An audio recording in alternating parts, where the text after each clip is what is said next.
Ibu yang dikasih Tuhan,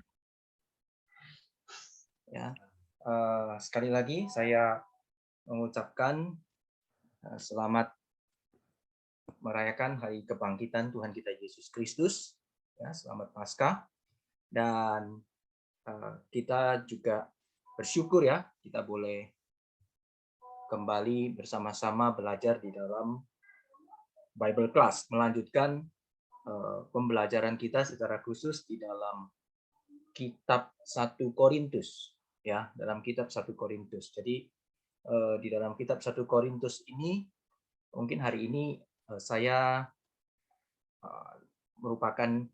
saya akan bahas untuk sesinya yang terakhir, ya, meskipun kalau di dalam bagan nanti kalau yang saya berikan sebelumnya itu masih ada dua bagian lagi, tetapi mungkin saya akan berhenti untuk 1 Korintus di seri malam hari ini. Nanti selanjutnya saya akan masuk ke dalam 2 Korintus, ya, karena untuk sesi berikutnya itu adalah summary, kesimpulan dan bagian penutup, ya. Nah, jadi hari ini kita akan sama-sama belajar. Nah, secara prinsip kita akan coba memahami apa yang Paulus boleh ajarkan di dalam surat 1 Korintus, khususnya berkaitan dengan pertemuan-pertemuan ibadah, ya. Nah, dari sini kita akan kemudian belajar prinsipnya, lalu kita akan coba untuk mengambil aplikasinya secara khususnya di dalam kondisi kita zaman ini. Nah, oleh sebab itu saya memberikan tema atau judul, ya, berkaitan dengan ibadah online tanda tanya, onsite tanda tanya, ya. Jadi kita berharap kita boleh menemukan prinsip penting sehingga kita bisa menerapkannya dengan benar, gitu ya.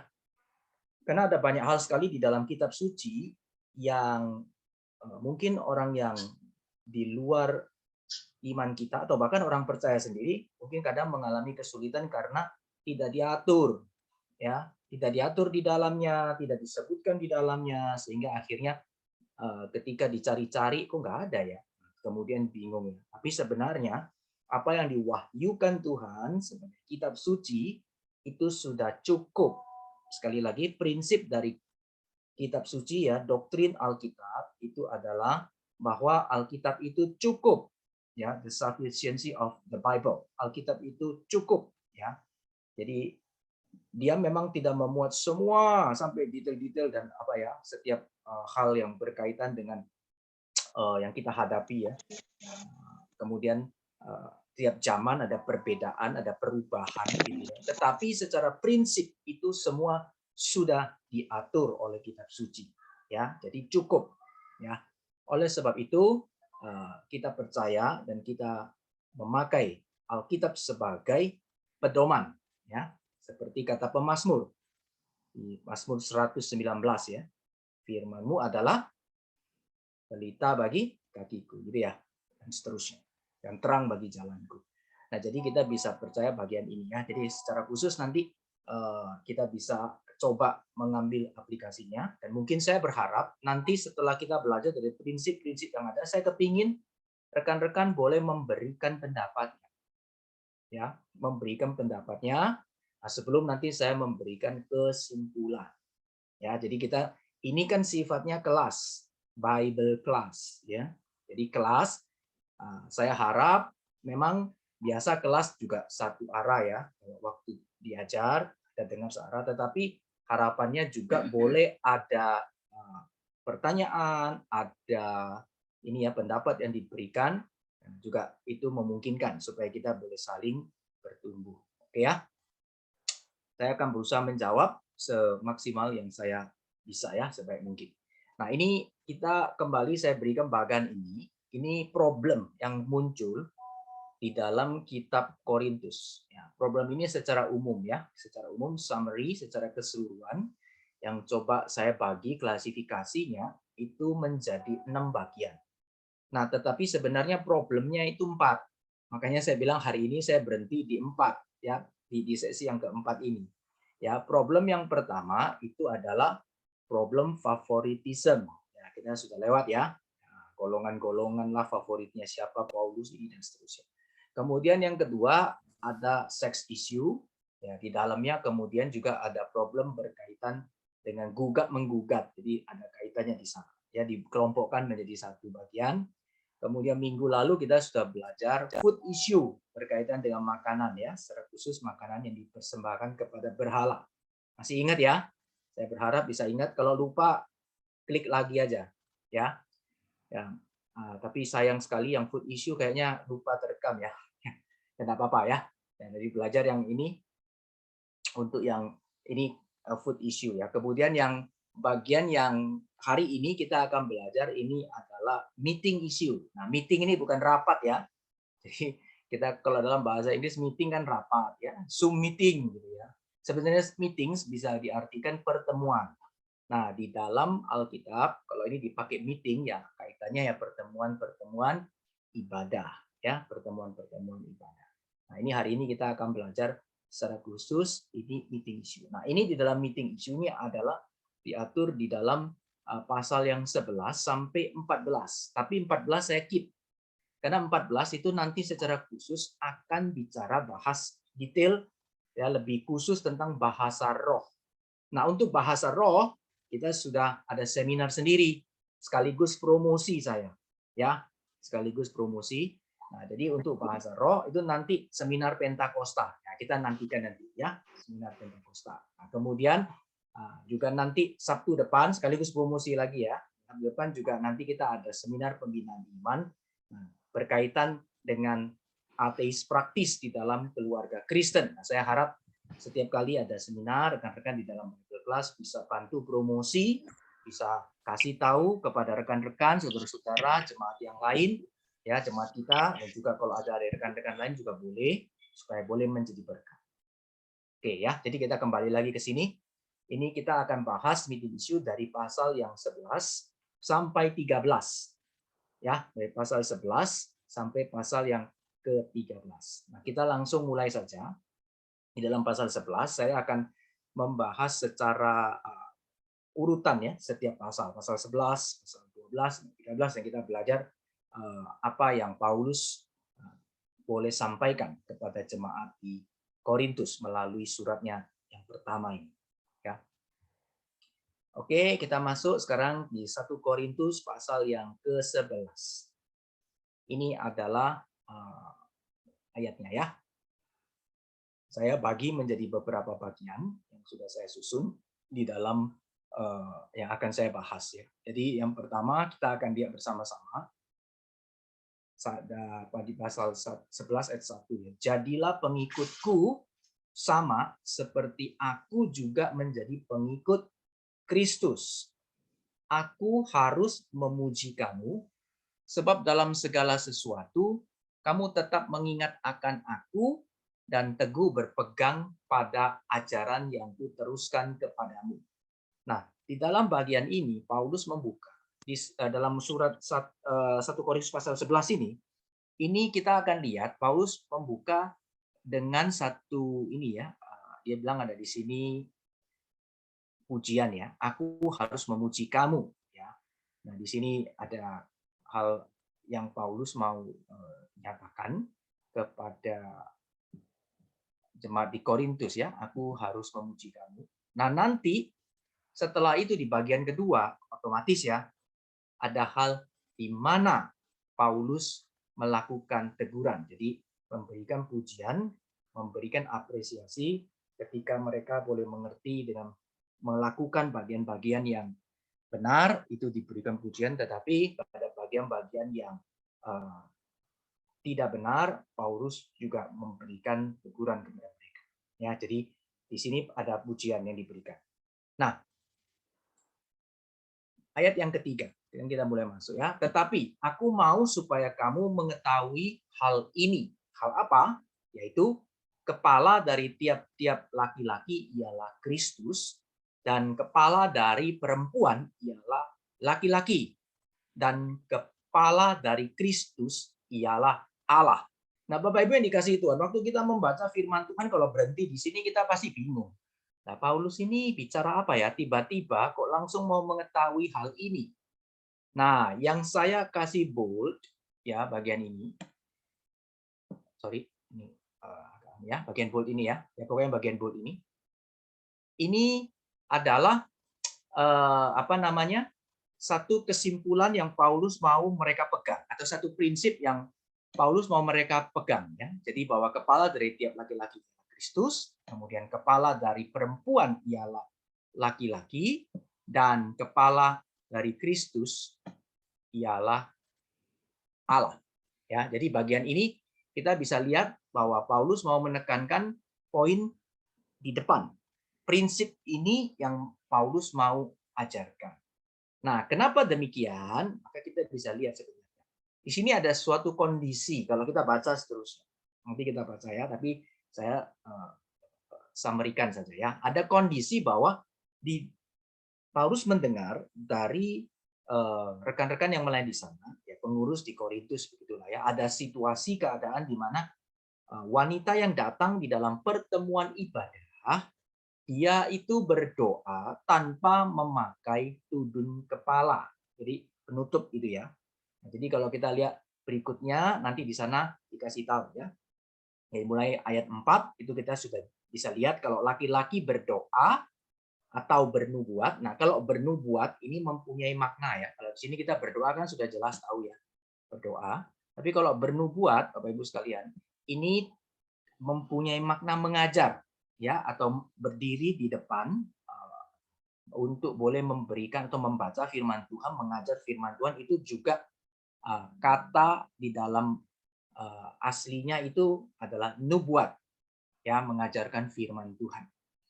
Nah, jadi kalau pria itu jelas tidak pakai ini ya, tidak bertudung gitu ya. Tetapi kalau perempuan itu seharusnya itu dia memakai tudung kepala. Oke ya. Nah, kita lanjutkan dulu. Nah, sekarang kita lihat bersama-sama.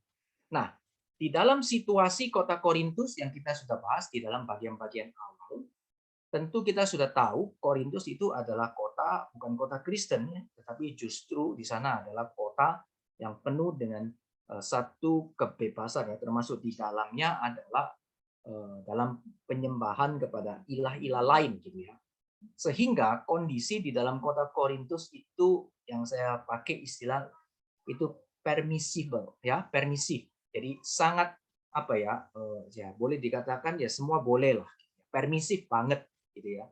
Silakan ya. Jadi kondisi yang bagaimana ada sangat bebas begitu kehidupan. Nah, oleh sebab itu kondisi yang ada itu mungkin sampai itu terbawa gitu ya. Bagi orang-orang yang sudah percaya, mereka yang datang beribadah itu pun dia menganggap itu situasi yang sama. Jadi di luar boleh bagaimana, kemudian dia terbawa di dalam situasi ibadah mereka di dalam gereja. Nah, kalau kita lihat tudung kepala di dalam kondisi zaman kita ini mungkin kita agak susah untuk memahami. Karena mungkin kalau kita lihat semacam itu berarti kita mungkin akan pikir masa enggak boleh sih pakai tudung kepala? Enggak usah pakai tudung kepala. Kita sekarang juga enggak pakai tudung kepala kok. Betul kan? Siapa di sini yang para wanita, ibu-ibu datang ke gereja sekarang semua pakai tudung kepala? Kan enggak ada. Ya, semua rambutnya terurai. Ada yang kemudian rambutnya di apa itu pergi ke salon dulu ya. Disusun dengan bagus gitu. Dan seterusnya. Nah, sekarang kita lihat. Nah, kenapa kok pada zaman itu enggak boleh? Nah, ini yang perlu dipahami. Kalau kita misalkan membaca kitab suci, kita mau belajar lebih baik mengerti keadaan di situ, itu akan menolong kita boleh mengerti apa yang sedang disampaikan oleh Paulus. Ya, perhatikan ya. Saya ingin kita mulai mengkaitkan setiap kali apa namanya nanti soalnya saya mau kita sharing ya, memberikan pendapat yang berkaitan dengan pertemuan ibadah. Ya, khususnya online dan onsite. Bagaimana sikap kita? Nah, jadi kita bisa lihat bagian ini ya. Kita lihat bersama-sama. Ini kondisi yang ada di sana ya, dan bagaimana ini terjadi di dalam pertemuan ibadah. Oke? Nah, kalau zaman sekarang ini kita bilang boleh. Kita wanita datang nggak pakai tudung kepala, itu oke kan? Apakah berdosa? Kan tidak. Tetapi di zaman waktu itu, nah, ini kenapa itu tidak boleh? Apakah ini adalah pengajaran dari Kristen? Kalau pengajaran dari iman Kristen, masa dulu tidak boleh, sekarang boleh. Atau memang seharusnya sampai sekarang juga harus pakai tudung kepala dan seterusnya. Ya, jadi kita melihat ya, ini prinsip, kalau kita mengerti prinsip apa yang disampaikan, maka kita nanti bisa mengambil satu sikap yang dekat ya, kalau katakan yang benar lah. Nah, atau kalau kita tidak berani mengatakan kita adalah bisa mutlak benar, ya, karena kemungkinan kita sulit ya, kecuali firman Tuhan. Kalau prinsip kepada firman Tuhan itu mutlak benar. Tapi kalau di dalam diri kita paling tidak, kita dekat banget gitu, dengan prinsip firman Tuhan. Nah, Bapak Ibu yang dikasih Tuhan, jadi kita lihat di sini pada zaman ini sebenarnya ini adalah satu situasi yang sifatnya custom, kebiasaan. Ini bukan apa namanya, bahwa ke gereja atau datang ke pertemuan ibadah harus pakai tudung kepala, itu sebenarnya pada saat itu adalah sebuah custom ya. Kita lihat ya, sekarang bagaimana prinsip di dalam belajar dari apa yang Paulus ajarkan, itu sebenarnya ada di pasal 11 ayat 3 yang saya bold ya. Kepala dari tiap laki-laki ialah Kristus, kepala dari perempuan ialah laki-laki, dan kepala dari Kristus ialah Allah. Nah, Bapak Ibu yang dikasih Tuhan, perhatikan di sini Paulus sedang mengajarkan satu prinsip yang penting di dalam statement-nya atau kalimat yang dituliskannya, yang selalu diulang, kita perhatikan. Ini memang prinsip penting yang saya ingin Bapak Ibu yang belajar di Bible Class, paling tidak setiap kali membaca kitab suci mengulang sesuatu, kita menaruh perhatian, itu membantu kita untuk boleh mengerti maksud yang ingin disampaikan. Di sini yang diulang apa? Ada yang mau bantu? Siapa yang mau bantu? Ada? Kata apa yang diulang di sini? Ada yang mau bantu? Kepala dari setiap laki-laki ialah Kristus, kepala dari perempuan ialah laki-laki, dan kepala dari Kristus ialah Allah. Kata apa yang diulang?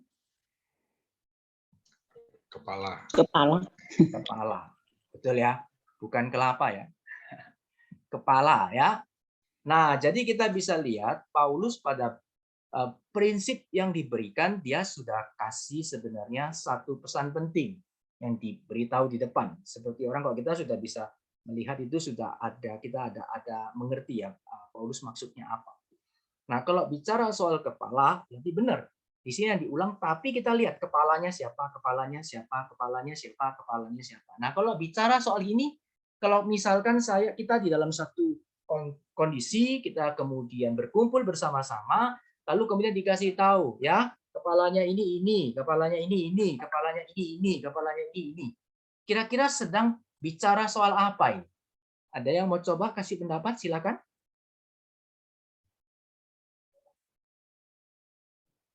Status ya, Pak? Statusnya Iya. apa?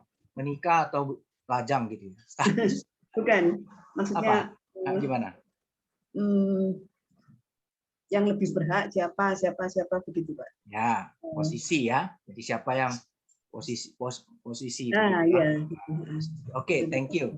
Ya, jadi ini ada satu pengaturan ya, kepala dan seterusnya, siapa yang pimpin, siapa yang atur dan seterusnya. Nah, di situ ini sebenarnya sedang bicara pada bagian ini soal order atau ini order authority atau otoritas.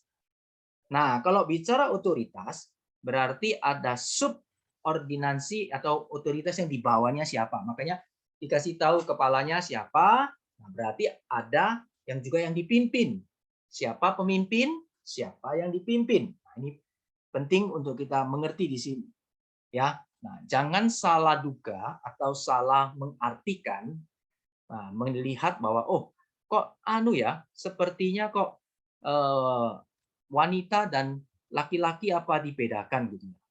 Kok rasanya tidak setara gitu. Tidak, ini sedang tidak bicarakan soal itu ya. Alkitab itu menaruh setara pria dan wanita ya.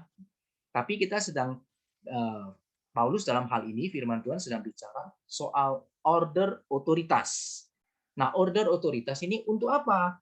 Untuk mengatur segala sesuatu supaya di dalam pertemuan, ya, sebuah ibadah itu boleh berjalan dengan baik, ya, dengan sesuai dengan bagaimana itu bisa sedekat mungkin, ya, itu dengan apa yang maksudnya memuliakan Tuhan di dalam seluruh apa yang diterapkan dan dilaksanakan, ya. Kaitannya juga tentu dengan situasi konteks setiap zaman, ya.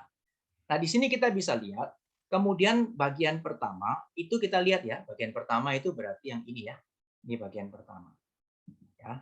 Jadi semua yang sana ayat 4 sampai yang ke-6 itu kita bisa lihat bahwa di situ ada kaitannya respons terhadap custom atau culture. Custom itu kebiasaan, Ibu yang dikasihi Tuhan. Jadi kondisi yang ada di dalam Korintus ada sebuah kebiasaan, ada sebuah budaya bahwa setiap wanita itu selayaknya lah memakai tudung kepala itu supaya apa? Itu menghormati dirinya sendiri. Ya. Jadi kalau dibandingkan dengan zaman sekarang, kita bisa lebih memaknai dan mengerti, ya, kalau kondisi budaya kita gini loh. Seorang wanita akan lebih terhormat kalau dia memakai itu, dia punya baju itu tidak terbuka gitu, ya. Jadi bukan yang you can see gitu, ya. Bukan yang bisa dilihat semua begitu, ya. Bukan yang terbuka, tetapi yang sopan gitu, ya. Nah, jadi itu culture pada zaman itu, apalagi kondisinya di dalam zaman Roma, ya, khususnya, ya, itu sebenarnya untuk hal-hal yang sifatnya ini, ya, sangat bebas kan. Jadi oleh sebab itu ada pengaturan untuk wanita yang hormat, wanita yang sopan gitu, ya, diatur supaya kepalanya itu kalau keluar rumah gitu, ya, dia tutup kepalanya dengan baik. Nah, itu kira-kira custom dan culture pada saat itu. Nah, oleh sebab itu, kalau misalkan ada seorang perempuan yang datang kemudian tidak pakai ini, tudung kepala, maka orang akan pikir dia, dalam tanda kutip, bisa dipikir dia seorang apa? Yang tidak tidak terhormat, atau bisa juga dengan kata lain bisa menimbulkan pemikiran yang tidak baik dan seterusnya, ya. Jadi pakaiannya kalau kita bayangkan sekarang, ya, kalau kita datang pergi ibadah dengan kondisi yang ada dengan pakaian yang terbuka dan seterusnya, tentu, ya, itu adalah hal yang tidak sepatutnya. Nah, oleh sebab itu ini terjadi gitu loh di Korintus, jemaat datang dengan kondisi demikian. Nah, ini kemudian ada diberitahukan kepada Paulus sebagai rasul, sebagai gembala mereka pada waktu itu untuk boleh diberikan satu solusi yang terbaik bagaimana, gitu, ya. Nah, maka Paulus kemudian mengambil satu respon terhadap culture atau custom, ya. Nah, tidak semua custom atau culture kita secara apa itu? Secara langsung kita bilang, oh, pokoknya asal itu budaya kita tolak. Ya, pokoknya nggak usah pakai macam-macam. Itu tidak gitu. Tapi juga tidak sebaliknya, semua budaya kita terima. Semua kebiasaan atau semua yang terjadi di dalam ini, apa itu, zaman yang kita hadapi, kita terima. Tapi bukan juga semua kita tolak. Nah, how to-nya itu penting. Dasarnya apa? Bagaimana yang menjadi dasar itu menjadi pedoman kita untuk boleh mengambil setiap kebijakan bagi, khususnya dalam bagian ini mungkin pertemuan-pertemuan ibadah, ya, di dalam melayani Tuhan. Nah, oleh sebab itu untuk kondisi ini pada zaman itu, hal ini itu dipandang, ya, baik oleh Paulus.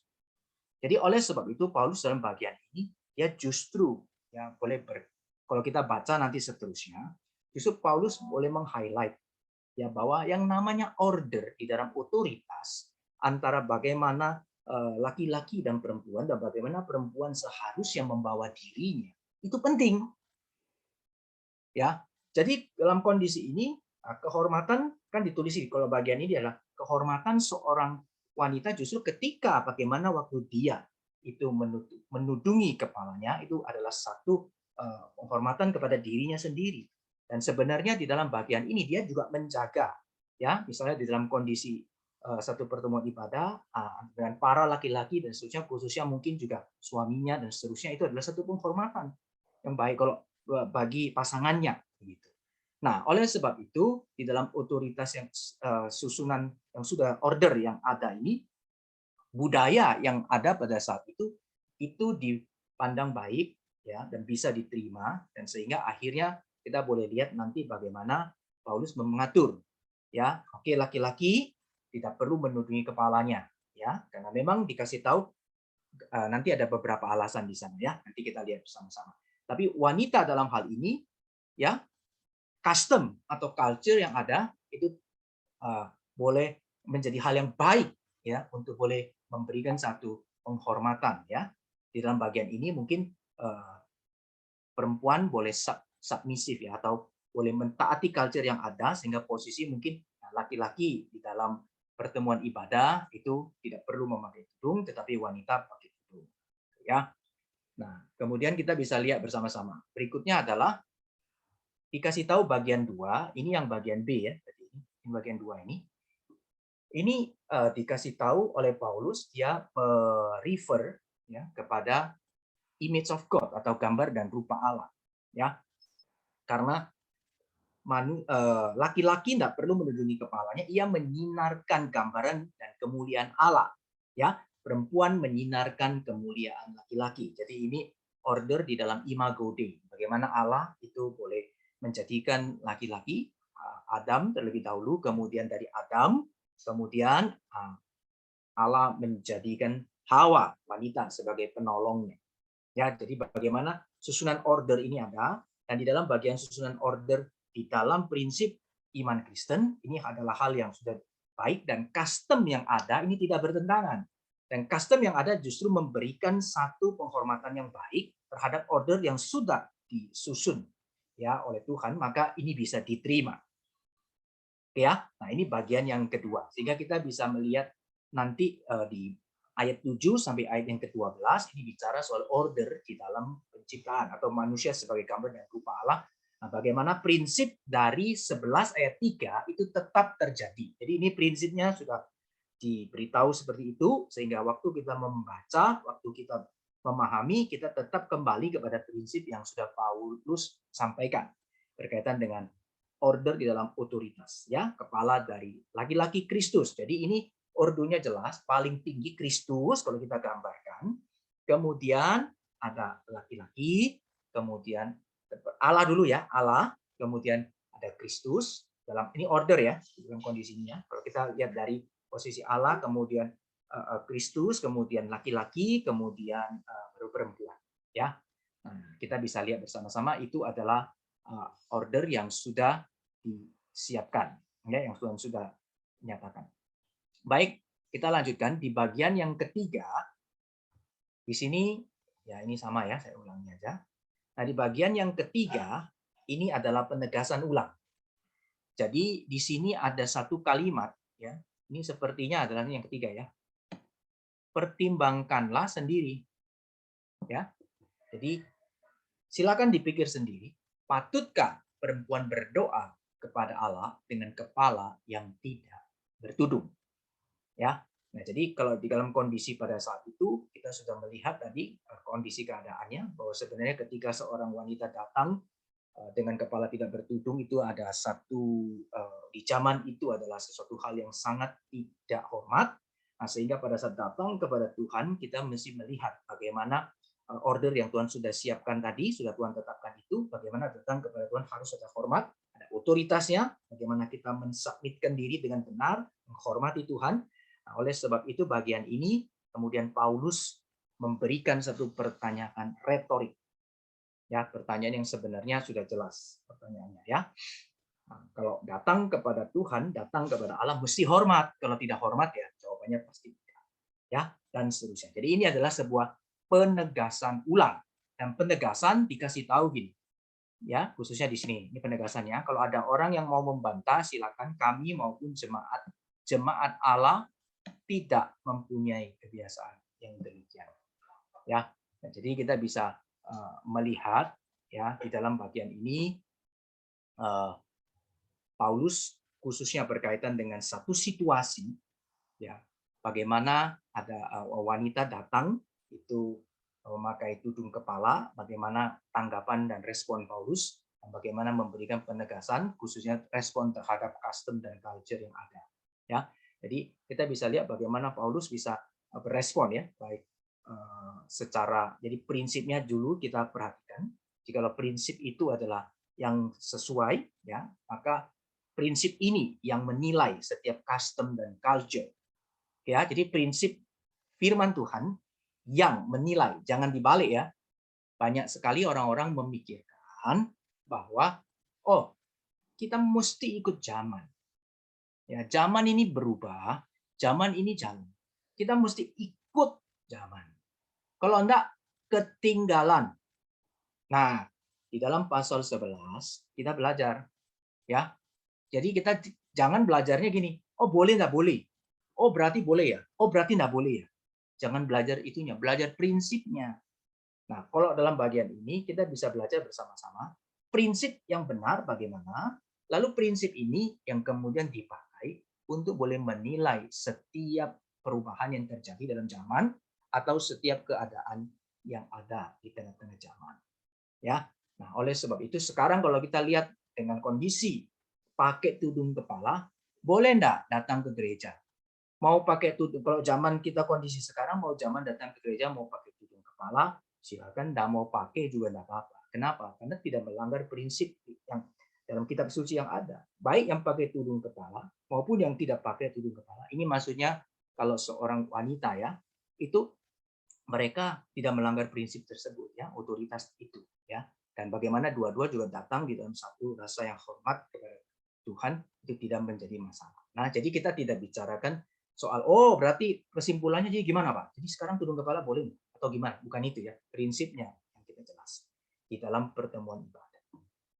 Oke ya, jadi kalau di dalam zaman Korintus ada custom dan culture yang ada, Paulus memberikan satu respons yang kita boleh lihat bersama bagaimana justru Paulus memberikan satu respon yang boleh bilang support ya, akan mendukung. Tidak masalah, boleh custom itu. Jadi wanita hendaklah datang kepada Tuhan dengan hormat.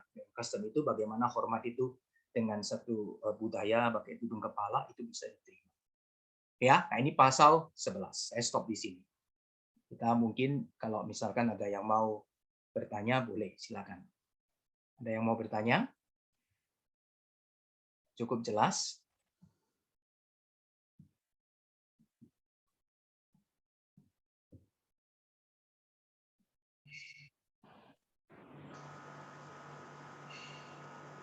Oke, cukup jelas ya.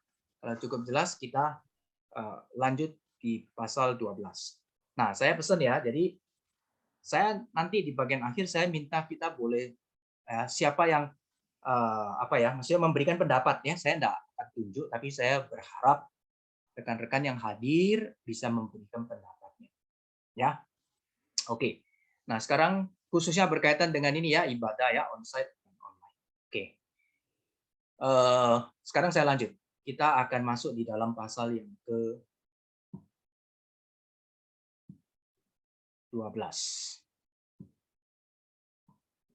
Oke. Lanjut ya.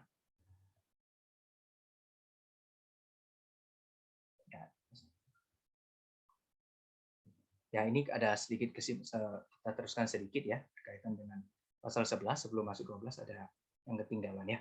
Oke, ini sebuah kondisi adanya perpecahan.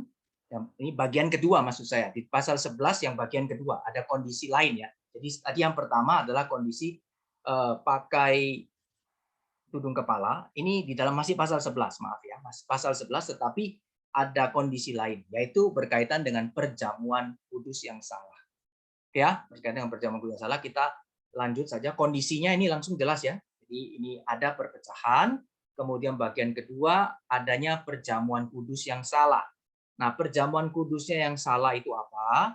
Yaitu 11:20 ya. Waktu kamu kumpul, kamu bukanlah kumpul makan perjamuan Tuhan.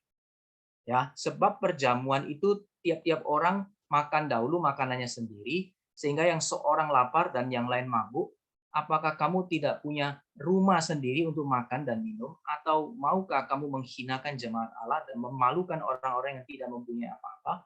Apakah yang kukatakan kepada kamu, memuji kamu, dalam hal ini aku tidak memuji. Ya. Nah, jadi ini kita tadi bilang di dalam bagian berikutnya, tadi kalau yang pertama itu memuji, ini masih pasal 11 ya. Jadi bagian pertama memuji, bagian kedua ini Paulus tidak memuji. Ya, tetapi dia lihat bahwa pertemuan-pertemuan yang kamu adakan itu tidak mendatangkan kebaikan, tetapi mendatangkan keburukan. Oke ya, jadi ini kondisinya yang ada. Ya, waktu berkumpul sebagai jemaat, justru terjadi di sana ada perpecahan di antara kami. Ya, ini laporan yang diberikan kepada Paulus dan Paulus mengatakan dia punya sikap. Hal itu sedikit banyak aku percaya. Kenapa? Ya, karena kondisi di Korintus Paulus memahaminya. Dari kondisi awal sudah ada golongan-golongan dan seterusnya. Jadi bagi Paulus melihat itu ada dia bisa terima ya waktu ada report datang kepada Paulus berkaitan dengan update kondisi jemaat di Korintus ya. Nah, jadi ini kondisinya perjamuan kudus itu terjadi, mereka itu mengadakan perjamuan kudus yang salah. Ya. Jadi kita lihat seterusnya. Nah, di sini Paulus kasih tahu ya. Yang benar, ya, bagian ini cukup sering ya kita dengar, jadi saya mungkin akan agak cepat ya, karena kita tentu sudah tahu bagian ini. Tapi kita akan tetap bahas karena masih di dalam rangkaian ya. Jadi Paulus kasih tahu ya tentang perjamuan kudus ini. Pertama, Paulus kasih tahu kepada mereka, apa yang saya sampaikan ini kuteruskan dari Tuhan. Ini sekali lagi bicara otoritas ya. Kepala daripada laki-laki itu Kristus. Jadi Paulus pun sebagai seorang laki-laki dan seorang pengajar, seorang rasul, dia punya kepalanya, kata Kristus. Jadi ini bicara melanjutkan otoritas juga ya. Apa yang kuteruskan kepadamu telah aku terima dari Tuhan. Nah, ini untuk konfirmasi. Lalu yang diterima, yang diajarkan itu, ingat perjamuan kudus itu Tuhan mau itu dilakukan itu untuk peringatan akan aku. Ya, jadi di sini Tuhan memberitahu ya, cawan ini adalah perjanjian baru dimeterai oleh darahku dan seterusnya. Perbuatlah ini setiap kali kamu meminumnya menjadi peringatan akan aku. Nah, tujuannya apa? Memberitakan kematian Tuhan sampai Ia datang. Nah, ini sebenarnya ada satu prinsip ketika kita mengadakan perjamuan kudus, peringatan akan aku ini bukan cuma masa lalu, itu indikasi Tuhan, tetapi juga eskatos. Eskatos itu masa yang akan datang. Bukan cuma the first coming of Christ, tetapi the second coming of Christ. Jadi bukan cuma memperingati kedatangan Kristus yang pertama, yaitu Ia datang mati di atas kayu salib untuk menanggung segala dosa, hukuman dosa kita, ya. Tetapi Dia sudah bangkit, ya, kita sudah Paskah ya. Nah, ini juga mengingatkan kita ya dalam peringatan ini apa? Membuat peringatan sampai kepada Ia datang. Nah, sekaligus ini tujuannya apa? Kristus sudah datang dan menggenapi seluruh karya keselamatan di dalam kedatangan yang pertama menjadi jaminan. Kita ada di dalam anugerah Tuhan di masa kini dan ini menjadi jaminan bagi the second coming, kedatangan Kristus yang kedua. Nah, di tengah penantian ini kita senantiasa mengingat tentang atau memberitakan ya, mengingat dan memberitakan tentang karya Kristus khususnya di dalam penebusan. Ya, jadi ini tujuan daripada perjamuan kudus. Sedangkan mereka yang ada di sana itu dikasih tahu itu mereka datang perjamuan kudus itu mereka datang itu makan roti dan minum anggur ya, karena mereka pakainya roti dan anggur. Jadi dibuat seperti kayak perjamuan makan. Makan ya sampai makanya sampai dikasih tahu kalau lapar makan dulu di rumah, jangan makan yang di datang ke perjamuan kudus kok makannya banyak sampai kenyang terus minum anggur sampai mabuk-mabuk. Nah, ini menjadi satu hal yang keliru. Nah, sekali lagi, kenapa ini bisa terjadi? Sekali lagi, ini kota Korintus. Jadi waktu kita lihat kota Korintus ini, di sana kita bisa lihat ya, makan, minum, mabuk, dan seterusnya, itu menjadi satu kebiasaan kota. Dan dalam hal ini buruk. Nah, di dalam bagian ini, custom dan culture, respon dari Paulus itu dia menolak. Ini tidak boleh. Kamu datang, kamu mesti lihat, ini mesti hormat. Pertemuan ibadah itu harus ada hormat, ya. Otoritas itu datang dan bagaimana kita melakukan hal ini itu kita sedang menyembah Tuhan. Kita sedang menaruh diri kita di hadapan Tuhan. Nah, bagaimana kita mesti bersikap? Nah, ini prinsip lagi. Ya, ini prinsip lagi. Jadi kita bisa lihat bersama-sama di dalam bagian ini respon terhadap custom dan culture terhadap kebiasaan mereka pada saat itu, ya, untuk bagaimana makan dan minum, kemudian dan ini sebenarnya hedonism, ya, kebiasaan yang di luar itu bawa masuk gitu ya. Meskipun kita bisa melihat mungkin tidak secara harfiah begitu, secara literal begitu ya, tapi kebiasaan itu mungkin masuk ya, atau kemudian datang ya nggak apa-apa lah di gereja makan ada anggur minum aja ya. Nah ini tidak mengerti maknanya, maka Paulus perlu jelaskan. Ini pesan dari Tuhan, pesan dari kepala gereja, yaitu Yesus Kristus.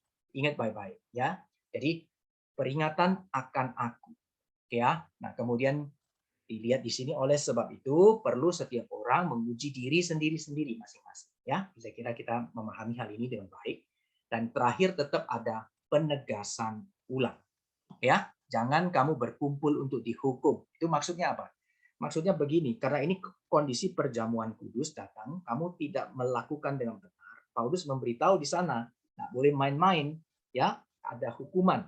Nah, maka kalau kamu tidak dengan sungguh-sungguh mengerti maknanya, kamu makan dan minum tidak mengakui tubuh Tuhan, tidak hormat, ya, tidak dengan makna yang benar, ya, tidak mengakui tentang pengorbanan Tuhan, ya, justru kamu menghina dan melecehkan, maka kamu sudah mendatangkan hukuman atas dirimu sendiri. Ya, jadi oleh sebab itu jangan sampai kamu datang di dalam satu pertemuan ibadah pada akhirnya kamu tidak diberkati, justru kamu mendapatkan hukuman. Ya, nah ini adalah satu hal yang cukup keras di dalam apa yang disampaikan oleh Paulus berkaitan dengan perjamuan kudus. Nah, di sini kita sekaligus bisa belajar tentang bagaimana kita boleh menjalankan atau mempersiapkan diri dan mengikuti itu perjamuan kudus. Ya, nah, oleh sebab itu penting sekali setiap kali bagian ini yang mungkin saya ingin kita sekaligus coba diingatkan kembali setiap kali kita mengikuti perjamuan kudus, kita bukan cuma mengenang kematian Kristus yang sudah pada kedatangan yang pertama, ya, tetapi itu ada satu pengharapan akan kedatangan Kristus yang kedua. Sehingga kita dalam masa penantian ini kita boleh dikuatkan, dihibur, diberikan jaminan. Jadi setiap kali kita makan roti dan anggur, kita boleh dapatkan jaminan di dalam seluruh kesulitan kita boleh dapat penghiburan, tetapi di dalam seluruh penantian kita ada satu kepastian. Karena kedatangan yang pertama menggaransi kedatangan yang kedua. Gitu ya. Nah, jadi bagian ini kita bisa lihat dan semua boleh terjadi dalam masa penantian pun itu adalah anugerah. Oke ya, saya skip bagian ini. Kita langsung lanjut ke 1 Korintus 12. Nah, di dalam 1 Korintus 12 ini langsung masuk bicara karunia roh. Bapak Ibu yang dikasihi Tuhan. Ya, bicara soal karunia roh. Nah, di sini Paulus tadi di dalam pasal 11 kita bisa lihat itu adalah berkaitan pertemuan ibadah ya. Kemudian di dalam bagian ke-12 ini Paulus langsung beritahu soal karunia. Nah, tentu ini ada kaitannya dengan pertemuan ibadah. Nah, karena ini masih di dalam satu rangkaian atau dalam satu pembahasan di dalam pertemuan ibadah. Nah, sekarang Paulus mau mengajarkan bagian ini, sekarang penting ya, perhatikan berkaitan dengan karunia roh. Jadi berarti ada situasi penting yang kita mau lihat bersama-sama. Ya, ini adalah pertama adalah Paulus memberitahu berkaitan dengan karunia roh ini 12 ayat yang kedua itu dikasih tahu dengan situasi dulu kamu belum mengenal Allah. Maka kamu tanpa berpikir, perhatikan ya, tanpa berpikir itu ditarik kepada berhala. Perhatikan ya. Jadi ini dibedakan ya. Berarti sebelum mengenal Allah, kalau saya bedakannya antara true God dan false God gitu ya. Jadi Allah yang benar dan Allah yang tidak benar gitu ya. Jadi posisi ini pada saat kamu belum mengenal Allah, maka kamu akan ditarik kepada berhala. Ya. Nah, oleh sebab itu Paulus mau meyakinkan bahwa tidak ada seorang pun yang berkata-kata oleh Roh Allah dapat berkata, terkutuklah Yesus. Dan tidak ada seorang pun yang dapat mengaku Yesus adalah Tuhan selain oleh Roh Kudus. Nah, jadi di sini Paulus mau memberitahu secara satu apa ya? Satu pengakuan iman begitu. Kalau di dalam kondisi pengakuan iman itu bahwa antara yang benar dengan tidak benar itu sebenarnya tidak ada itu mix campuran, tidak bisa. Ya, tetapi orang yang menjadi milik Tuhan ya milik Tuhan. Orang yang mengaku Yesus adalah Tuhan dengan satu iman yang benar, maka dia pasti itu datangnya dari Roh Kudus. Ya, sebaliknya kalau mereka yang menentang, nah itu otomatis itu pasti bukan dari Tuhan. Nah, jadi di sini kita bisa melihat ya. Bagian pertama itu di dalam karunia-karunia roh, pengajaran tentang karunia-karunia roh, Paulus memberitahu bagian pertama dengan satu gambaran ya tentang hal ini. Ya, jadi artinya adalah Paulus mau memberikan satu kesatuan ya, pengajaran tentang satu kesatuan yang penting sekali ya, bahwa kalau yang benar ya sudah dia pasti akan benar. Jadi tidak mungkin kalau kita bicara ada setengah benar, seperempat benar, atau bahkan berapa 99% benar. Itu tidak bisa. Benar ya mesti benar. Ya, kalau ada 1% salah itu udah mix dan kita tidak demikian. Ya. Nah, kemudian berikutnya adalah kita bisa lihat ada satu gambaran rupa-rupa karunia yang dibandingkan dengan tubuh. Ya, itu mulai ayat yang keempat sampai ayat yang ke-11. Nah, rupa-rupa karunia tetapi satu roh dan seterusnya ya, rupa-rupa pelayanan satu Tuhan dan seterusnya. Nah, ini kita bisa lihat di dalam bagian ini kita bisa lihat ada tujuannya yang diberitahukan oleh Paulus. Perhatikan, tujuan karunia diberikan kepentingan bersama. Nah, perhatikan kepentingan bersama untuk apa? Karunia ini diberikan untuk apa? Nah, kita lihat semua ada di dalam satu ibadah ya. Ada salah satu pertemuan-pertemuan ibadah, ada di dalam satu kepentingan bersama untuk boleh menyembah Tuhan. Maka di dalam bagian ini kita harus melihat ketika Allah memberikan karunia yang macam-macam itu, maka tujuan di dalam karunia itu perhatikan itu kesatuan untuk kepentingan bersama di dalam melayani Tuhan, di dalam menyembah Tuhan.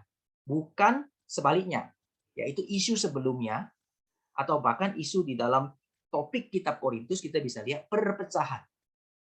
Ya. Nah, kalau kita tidak mengerti hal ini, maka waktu bicara karunia, maka yang terjadi bisa perpecahan. Kenapa perpecahan? Karena menganggap punyamu tidak penting, punya saya penting, punya kamu kurang penting, punya saya lebih penting. Atau bahkan terjadi yang lain menarik diri. Sudahlah, daripada ribut saya tidak ikut. Ya, atau bahkan nanti yang terjadi lebih ekstrim ya.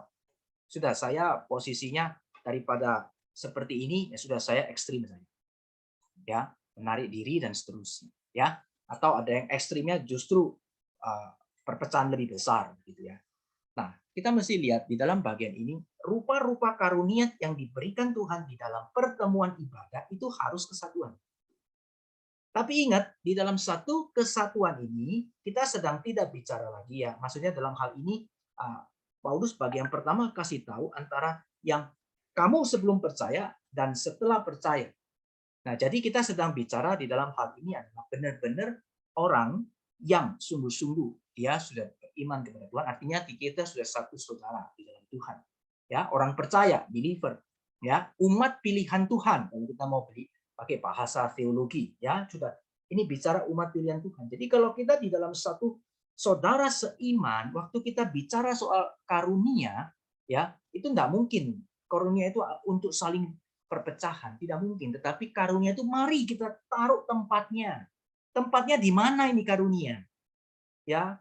Karunia saya ada di tempatnya di A ya saya taruh A. Karunia di B ya taruh di B. Karunia saya misalnya posisinya di C ya saya taruh di C. Jangan dibolak-balik.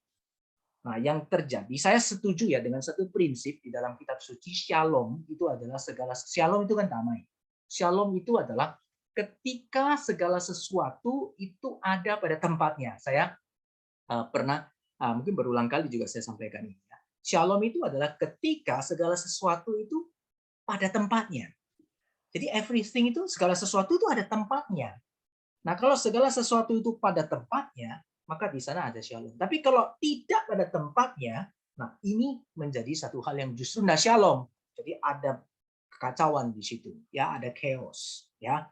Nah, oleh sebab itu, bagaimana kita boleh minta Tuhan pimpin dan di dalam satu pertemuan ibadah, seluruh pelayanan yang kita selenggarakan, bagaimana kita boleh melihat dengan tepat. Dengan tepat, karunia yang Tuhan berikan kepada anak-anak Tuhan itu apa? Setelah tahu karunia-Nya dia apa, menempatkannya itu juga satu hal yang penting. Minta Tuhan pimpin, karena tujuan bukan untuk melihat mana lebih baik, mana lebih hebat, mana lebih besar, tetapi menempatkan dengan tepat itu akan mendatangkan shalom. Tapi ketika penempatannya itu tidak tepat, di sana bisa tidak shalom. Nah, sekali lagi ya, jadi kita bisa melihat dengan baik. Sekali lagi, kita sedang bicara ibadah onsite atau online. Nah, berdasarkan apa yang kita bahas, ya, kita nanti melihat prinsipnya, lalu nanti kita baru belajar prinsip sudah betul, sudah benar, memegang prinsip dengan benar, nanti kita baru bisa melihat, ya, bagaimana kita merespon terhadap ibadah onsite atau ibadah online, ya. Atau lebih mudahnya kita bilang kalau online itu yang di rumah saja melalui ini ya, YouTube dan seterusnya. Kalau onsite itu maksudnya yang kita datang ke gereja, ya. Karena sama-sama dimulai dengan on ya, jadi kadang-kadang bisa keliru antara onsite dan online, ya. Oke. Baik, jadi ini di sini kita lihat ya, kepentingan bersama yang dihadirkan untuk ada di dalam ini ya. Karunia roh ini jadi dinyatakan untuk apa? Untuk kepentingan bersama di dalam pertemuan-pertemuan ibadah. Dan satu hal lagi, sifat dari karunia ini, kalau itu dikasih Tuhan, itu khusus. Khusus. Jadi gini, kalau Tuhan tidak kasih karunia kepada si A, ya sudah, A tidak punya. Atau sebaliknya, berarti kita punya satu prinsip begini, waduh, kalau gitu ya, posisinya gini, kita paksain ya, si A tidak punya karunia B, kita paksain posisi B. Jangan, nanti bisa kacau ya. Nah, ini ada satu posisi yang kita mesti lihat bagaimana menempatkan dengan benar. Atau bahkan sebaliknya, kalau saya tidak mempunyai karunia yang dimiliki oleh orang lain, lalu saya juga dengan satu sikap apa? Wah, saya bisa. Saya kerjakan aja. Saya membuat aja. Nah, ini juga bisa mendatangkan satu hal yang nanti akhirnya ada chaos. Karena karunia ini sifatnya khusus. Contoh, ini contoh aja. Misalnya ya, ada orang itu ya, kalau dia yang berdoa, mendoakan orang lain, itu beda gitu. Nah, kita tidak tahu Tuhan berkarya lah. Maksudnya Tuhan pakai dia untuk berdoa. Saya sih tidak bisa berdoa seperti dia. Tapi dia bisa berdoa begitu rupa. Jangankan bicara kuasa dulu lah. Bicara ketekunannya saja saya sudah mundur. Ya, dia begitu tekun berdoa. Lututnya bertelut. Doanya itu begitu luar biasa. Dia begitu mencintai kehidupan doa. Nah, kita mungkin sehari bisa tanya, berdoa sehari berapa lama? Dia kalau berdoa sehari mungkin bisa 8 jam, 12 jam. Nah, kalau kita semua bilang, oh semua harus berdoa 8 jam, 12 jam. Nah, kita lihat, tidak semua orang dikasih karunia seperti itu. Tapi yang penting, kita berdoa menjadi satu hal yang kita harus lakukan. Ya, nah, bukan berarti, oh kalau gitu saya tidak punya karunia berdoa, saya bukan berdoa. Itu salah ya. Nah, kita bilang dalam ini karunia misalnya, dia berdoa secara khusus, dia dipanggil secara khusus melayani di dalam pelayanan doa, itu Tuhan ada kasih karunia. Ya, atau ada hal lain lagi yang mengatakan ada karunia-karunia khusus, misalkan ya kalau dia yang apa itu memimpin misalnya ya. Memimpin itu ada satu karunia yang Tuhan berikan dia sebagai pemimpin yang baik. Nah, dia mengajar, dia punya karunia mengajar. Ya, dan seterusnya. Menggembalakan, memperhatikan orang lain. Dia benar-benar kalau memperhatikan itu orang boleh diberkati. Ya. Nah, jadi ada satu macam-macam ya. Jadi saya juga pernah melihat ada hamba-hamba Tuhan senior gitu ya, yang kita kadang lihat, wah ini karunianya kalau khotbah luar biasa. Seluruh khotbah itu bisa mendatangkan banyak orang. Kalau dia yang berkhotbah, jemaat penuh. Ya, semua yang datang itu kalau Kapitas Selekta pilihnya khotbah ini. Kalau khotbah. Nah, tapi ada yang khotbah tidak banyak orang dengar, tetapi dilayani oleh dia di dalam pelayanan pastoral sehari-harinya orang sangat diberkati. Ya, Sehingga jemaat yang mungkin dilayani dia pun meskipun dia tidak terlalu bagus di dalam khotbahnya, tapi jemaat begitu hormat sama hamba Tuhannya, jemaat setia dan seterusnya bertumbuh iman. Nah itu macam-macam. Nah kalau dua-dua ada di dalam satu gereja bagaimana? Mana lebih baik? Oh ini bagus, ini jelek. Ditandingkan. Tidak. Prinsip Paulus dalam pertemuan ibadah begini, kalau ada kondisi yang demikian, kita bukan bilang mana lebih baik. Tapi kita lihat Tuhan memberi karunia secara khusus. Maka setiap orang harus sadar karunia bagaimana, dikembangkan karunianya dan dipakai untuk kepentingan bersama, ditempatkan dengan benar. Ya, jangan saling itu apa royoan. Aku lebih apa ini lebih apa saya kuasa lebih banyak di sini, saya yang ambil semua posisinya atau apanya, sehingga kemudian di dalam bagian itu karunia yang lain kemudian tidak terpakai dengan baik. Ya, jadi ini perhatikan ya, khusus. Nah, bagaimana kita sebagai rekan-rekan sepelayanan hamba Tuhan dan juga kita sekalian sebagai jemaat Tuhan, kita bagaimana boleh mengenal setiap orang itu sebenarnya adalah satu hal yang indah. Ini di dalam bagian ini namanya kita boleh bersekutu bersama atau kita membangun satu relasi bersama yang baik. Sehingga kita mulai kenal, oh karunianya seperti ini. Nah, ada orang karunianya, kadang-kadang kita lihat ya, tiap orang itu ada karunia yang kelihatannya bagus. Tapi ada kelihatan karunianya nggak kelihatan. Yang bilang, sampai nggak ada tempat yang, wah gimana sih karunianya ini kok kelihatannya itu nggak kelihatan. Nah, kita juga harus coba melihat, ya, mengakomodasi bagian itu dan bagaimana memberikan tempat. Nah, ini Alkitab mengajarkan kepada kita ya, Paulus dalam karunia roh belajar kasih tahu Pak. Nanti kita lihat ada hormat juga ya, bagaimana di dalam memberikan respon terhadap keberagaman karunia ini seperti apa. Ya, nanti kita lihat lanjut ini di sini. Oke ya, di sini kita lihat kemudian ini satu tubuh dengan Kristus, artinya di ilustrasinya kita di puncaknya akhirnya Paulus tarik ke sana, ilustrasinya bahwa sama juga kita semuanya sebenarnya di dalam satu roh ya, kita orang Yahudi maupun orang Yunani gitu ya. Itu semuanya budak ataupun orang merdeka itu dibaptis menjadi satu tubuh, semua diberi minum dari satu roh. Jadi ini ditarik ya dalam merupakan satu tubuh, demikian pula dengan Kristus. Jadi Kristus dijadikan gitu ya, Kristus seperti tubuh Kristus. Jadi Kristus kita adalah tubuhnya dan Kristus kepalanya. Dan di sini ada satu konsep tadi karena pasal 11 juga sudah ada bicara soal otoritas, maka ini sekarang masuk lagi, jangan lupa masih bicara soal keseluruhan ini ada kaitannya juga dengan otoritas. Bagaimana Kristus sebagai kepala gereja dan kita adalah tubuhnya dan seluruh tubuh ada fungsinya dan untuk memenuhi seluruh fungsi Tuhan kasih karunia-karunia yang berbeda. Ya. Nah, dan secara khusus. Nah, bagaimana ya? Ini secara khusus ditekankan kembali di dalam bagian ini di dalam 12 sampai ayatnya yang ke-26. Lalu di sini kita lihat ada prinsip yang diberikan yaitu mulai 21, 23 dan 26 nanti kita lihat ya. Nah, 21, 23, 26 apa? Saling. Ini ada prinsip saling ya, saling membutuhkan, perhatikan.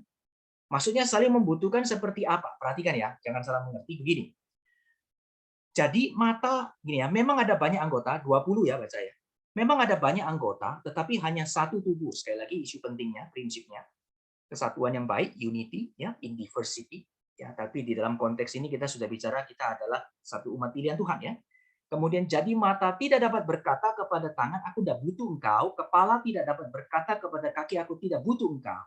Ya, jadi ini berarti kita bisa lihat bukan perpecahan. Kalau kita bilang saya tidak butuh kamu, saya tidak butuh kamu, ada kamu, kalau nggak ada kamu ya wis minggir.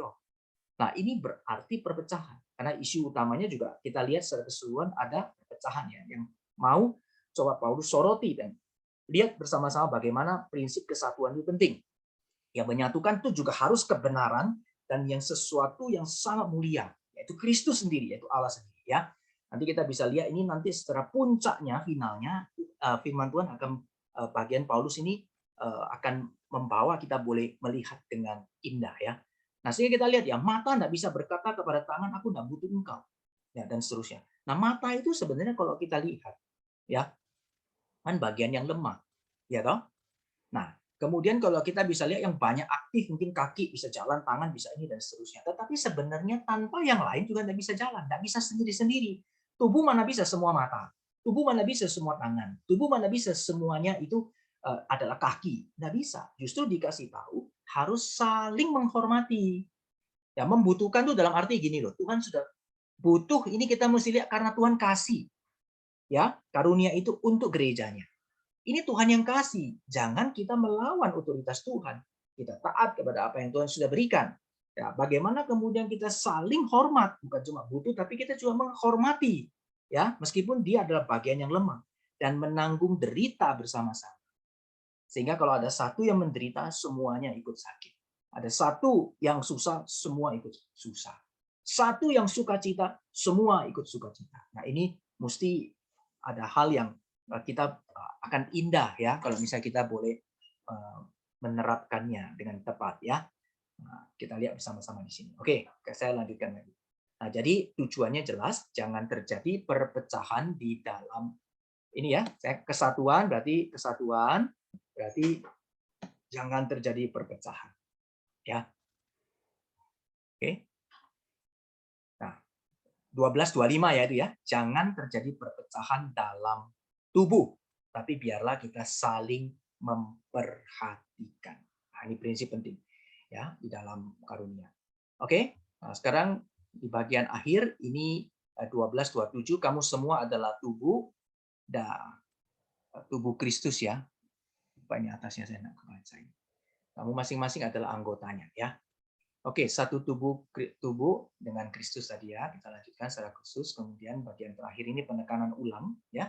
Jadi di sini ada satu tubuh Kristus ditekankan lagi dan kemudian ada sedikit pembahasan tentang bagaimana untuk sebuah pertemuan ibadah jemaat Tuhan, gereja Tuhan itu Tuhan sudah siapkan ya. Ada orang yang ada rasul, Tuhan kasihkan nabi, Tuhan kasihkan pengajar. Nah, ini beberapa hal yang coba Paulus untuk memberitahu kepada mereka, juga sekaligus ini menjawab kembali, mengingatkan mereka isu pertama tentang favoritisme juga ya, ada golongan-golongan tertentu yang mereka lebih suka, mungkin ya ada Apolos yang lebih pintar khotbah, mungkin juga ada yang golongannya lain-lainnya ya.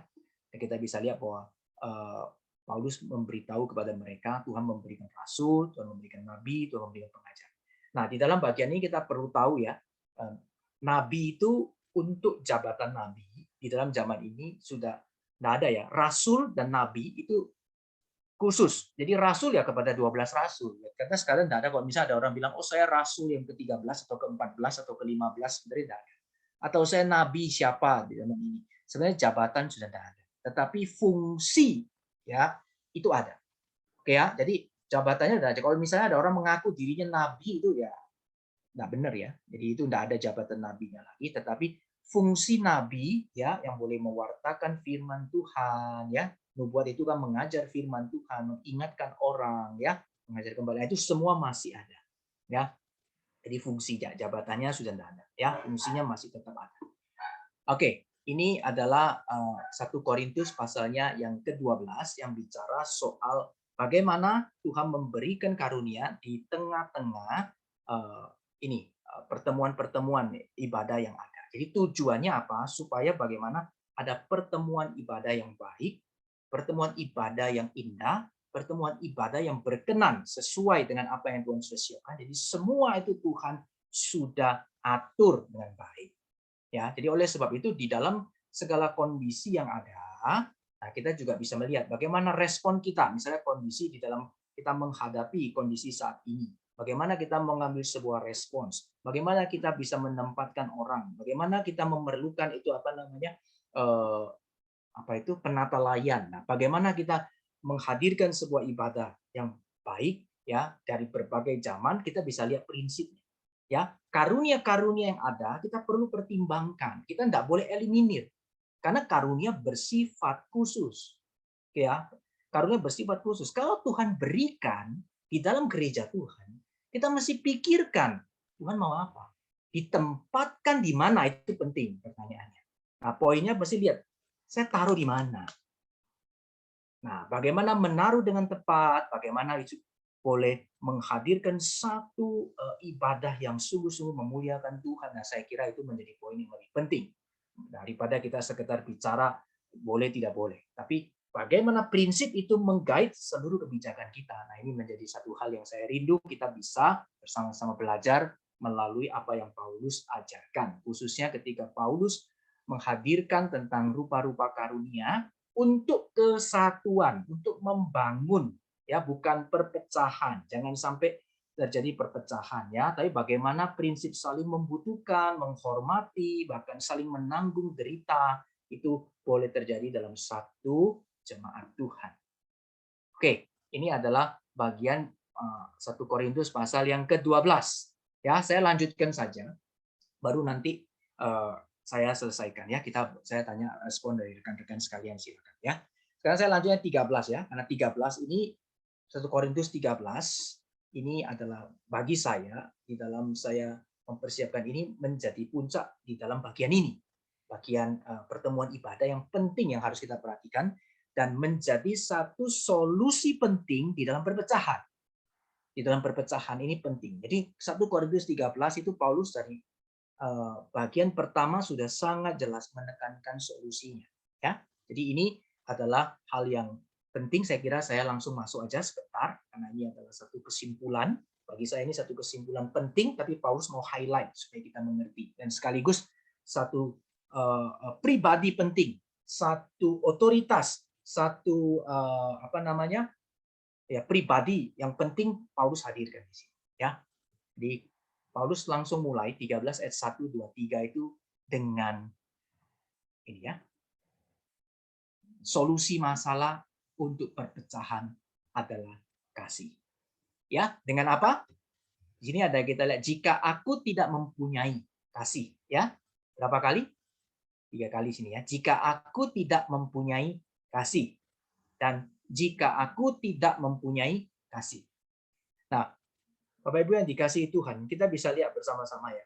Ini kenapa saya bilang Paulus memberikan ini satu bagi saya di dalam bagian perpecahan ini solusi yang Paulus boleh ajarkan itu adalah kasih.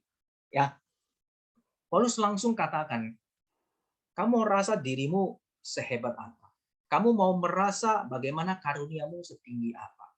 Kamu merasa kamu ada di dalam posisi atau golongan yang luar biasa apa? Ya, semua itu percuma. Kira-kira begitu, ya, kalau bahasanya saya. Semua percuma kalau itu semua terjadi sekedar untuk meninggikan diri masing-masing dan kemudian masing-masing terpecah, ya, dan tidak memenuhi apa yang seharusnya Tuhan mau di dalam gerejanya, ya. Maka kamu harus memaknai, jika aku tidak mempunyai kasih, ya, maka Paulus bilang sama seperti gong tidak berguna dan tidak berfaedah, ya. Jadi sama aja, ya, tidak. Jadi penekanan tidak berfaedah itu sama, ya. Gong kan cuma bunyinya, kamu tidak berguna dan kemudian ditekan lagi tidak berfaedah. Jadi solusi penting yang Paulus berikan itu adalah kasih. Ya, ini adalah sesuatu yang akan mempersatukan kita, ya. Nanti kasih yang bagaimana Paulus juga akan kasih tahu di situ, ya, supaya kita bisa melihat, ya, banyak orang percaya, orang Kristen, ya, memang kadang memakai kasih terlalu mengencerkan makna kasih, ya, sehingga sedikit-sedikit kemudian menekan dengan kata, wah, harus pokoknya punya kasih, ya. Nah, meskipun di satu sisi, ya, kita bisa lihat, ya, kalau kita mungkin, ya, dalam tanda kutip seandainya mengalah pun karena itu, ya, sometimes konflik itu lebih mudah tersolusi, ya. Meskipun enggak melulu harus demikian. Kalau di dalam kasih yang keliru, ya, itu juga menjadi sesuatu yang tragedi, gitu, ya. Kasih yang salah juga sebenarnya bukan kasih, ya, kasih yang murah jadinya, gitu, ya. Nah, jadi kita perlu lihat bahwa yang dimaksud satu solusi masalah memang yang paling puncak, ya, paling final boleh saya bilang memang adalah kasih. Saya kasihnya udah besar semua, ya, karena saya sedang mau merujuk di bagian awal sudah kepada pribadi, bukan kasih pada dirinya sendiri tetapi pribadi. Allah adalah kasih, ya. Jadi kita harus lihat, ya, ketika kita membawa seluruh diri kita kepada Allah, ya, Allah yang adalah kasih, dan kita mau mensubmitkan diri, mau taat kepada apa yang Tuhan sudah atur, mau belajar mengerti, memahami apa sih kehendak Tuhan, apa sih yang Tuhan mau, Nah, sebenarnya di sana itu pasti akan ada solusi yang indah. Ya, jika aku tidak mempunyai. Nah, ini pertanyaannya ini juga ketika Paulus kasih tahu kepada mereka itu untuk boleh menjadi satu ini kan jika aku ini kan satu if ya. Nah, satu pengandaian ya yang sebenarnya waktu diberitahukan itu kita sudah mengerti. Maksudnya apa? Ya maksudnya harusnya kita mempunyai kasih. Ya, perjuangkanlah kasih yang sejati, kemudian hadirkanlah kasih yang indah dan kasih yang benar. Oke ya. Nah, jadi ini solusi di ayat 13 Paulus memberitahu akan kasih ya. Kemudian kita lihat bagian kedua ini yang slide terakhir kita bisa lihat mengapa kasih. Itu ya, kasih tahu kasih huruf besar semua ya. Mengapa kasih? Saya coba untuk bagi menjadi beberapa bagian. Pertama dilihat bagian yang ayat yang keempat dan lima itu ada sifat kasih ya. Jadi bagaimana kasih di dalamnya itu kita bisa lihat kalau kita sungguh-sungguh ya menghadirkan kasih Allah maka kesabaran itu mungkin. Murah hati itu mungkin. Ya. Kemudian dan seterusnya. Menjadi orang yang rendah hati, tidak memegahkan diri, kita melakukan hal yang kita selalu ingin mengejar yang hormat ya, bukan yang tidak sopan. Kita tidak cari keuntungan diri, tetapi kita selalu mementingkan itu kepentingan bersama ya. Kita tidak jadi orang yang pemarah atau menyimpan kesalahan orang lain. Ini sifat-sifat kasih ya yang boleh yang nyata ya, sifat kasih itu demikian. Kemudian yang berikutnya adalah bukan cuma sekedar sifat kasih, tetapi ada fungsi kasih. Fungsi kasih itu bukan cuma kasih, tapi harus benar. Ya, jadi kasih itu dia bukan cuma sekedar menerima, oh gak apa-apa, gitu. Tapi kalau enggak ada di sana ada ketidakadilan gitu ya, kemudian ada kebenaran yang ditindas, ternyata kasih enggak bersuka-cita. Ya, terus perhatikan lagi ada hal lain bahwa kasih itu dengan adanya kasih kita bisa mempunyai mengerti ya bagaimana hal yang perlu kita sampaikan, kita tutupi atau kita mungkin kita tidak tutupi begitu ya, atau kita bisa ada bangun satu trust yang baik ya. Kemudian kita bisa ada kasih juga, kita bisa ada satu pengharapan dan kita bisa menanggung penderitaan yang perlu ya. Kalau penderitaan yang tidak perlu sebaiknya jangan ditanggung ya. Ya, kadang-kadang kita banyak menderita, tapi menderita yang tidak perlu. Yang barilah kalau kita sudah kalau memang terjadi penderitaan yang tidak perlu, ya sudah kita bertobat, ya kemudian kita jalani yang lebih benar di hadapan Tuhan, yang benar di hadapan Tuhan ya. Jadi kalau memang ada penderitaan yang perlu ditanggung, kasih memungkinkan, ya bisa kita menanggungnya. Ya, jadi ada fungsi kasih di dalamnya, dan di sini ada keberadaan kasih. Apa yang dikasih Tuhan. Ayat 8 ya sampai ayat ke-12. Secara khusus saya melihat bagian ini keberadaan kasih dinyatakan. Nah, waktu kita lihat ya keberadaan kasih, kalau kita lihat di sini, maka di dalam ayat 8 sampai ayat yang ke-12 itu kita akan melihat bahwa yang namanya kasih itu tidak berkesudahan. Bahkan dibandingkan dengan seluruh yang lain, dikatakan bahwa kamu punya nubuatlah, kemudian apa tadi itu? Karunia-karunia ya. Jadi di sini bahasa roh itu dikaitkan dengan karunia-karunia ya. Jadi bukan semata-mata cuma bahasa roh gitu ya. Jadi ada karunia-karunia. Jadi nubuat kan juga karunia, orang yang bisa mengajar dan seterusnya ya. Itu akan berakhir ya. Dan bahasa roh juga akan berhenti. Pengetahuan, nah, orang yang bisa memiliki pengetahuan yang baik dan seterusnya itu kan juga karunia ya. Tapi itu semua itu akan lenyap, berakhir. Tapi kasih itu tidak berkesudahan. Nah, keberadaan kasih ini seakan-akan dikatakan itu ada satu eternal gitu ya. Tidak berkesudahan, itu terus. Dan itu kayaknya akan ada di sepanjang zaman selama kita ada di dunia. Kalau dia tidak berkesudahan berarti zaman boleh berganti-ganti, rupa-rupanya itu tantangan boleh macam-macam, kemudian modelnya berubah-berubah, tetapi ya solusi untuk semuanya itu kalau kita mengerti akan ini ya kasih yang sejati, kasih yang suci, kasih yang benar itu akan mampu ya di sepanjang zaman ya bahkan sampai selama-lamanya. Nah, ini kita bisa lihat ya, bagian yang terakhir itu satu penegasan yang diberikan, kasih yang terbesar itu. memang akan ada, kita hidup ada iman, ada pengharapan, ada kasih. Ketiga hal ini ada, tapi yang paling besar itu adalah kasih. Ya. Nah, jadi di dalam bagian ini kita bisa melihat ya, bagaimana kemudian Paulus di pasal yang ke-13 itu dia boleh memberikan satu solusi ya untuk satu perpecahan yang terjadi di jemaat Korintus berkaitan dengan seluruh keadaan, secara khusus mungkin pertemuan ibadah. Nah, bagaimana semua itu bisa ada satu solusi yang baik itu, Paulus bawa kepada satu solusi. Kalau saya lebih melihat ini sebagai satu, memang kasih, tetapi di dalamnya itu ada satu pribadi di mana kasih itu boleh dipancarkan, yaitu Allah sendiri. Ya, Allah sendiri yang kita boleh kenal di dalam Yesus Kristus yang telah menyatakan kasih Allah yang ajaib. Ya, sehingga di dalam Yesus itu kita boleh ada di dalam satu kesatuan ya yang kekal ya, yang boleh menikmati seluruh kepenuhan ya, sukacita, damai sejahtera yang Tuhan sudah boleh sediakan. Bahkan di dalam Kristus sendiri kita boleh dipimpin Tuhan untuk boleh menghadapi berbagai tantangan dan perubahan zaman, dan kita bisa mengambil prinsip yang penting untuk menentukan setiap hal yang perlu kita kita solusikan ya di dalam setiap zaman dan tantangan yang kita hadapi. Ya, baik, saya akan mengakhiri sampai di sini.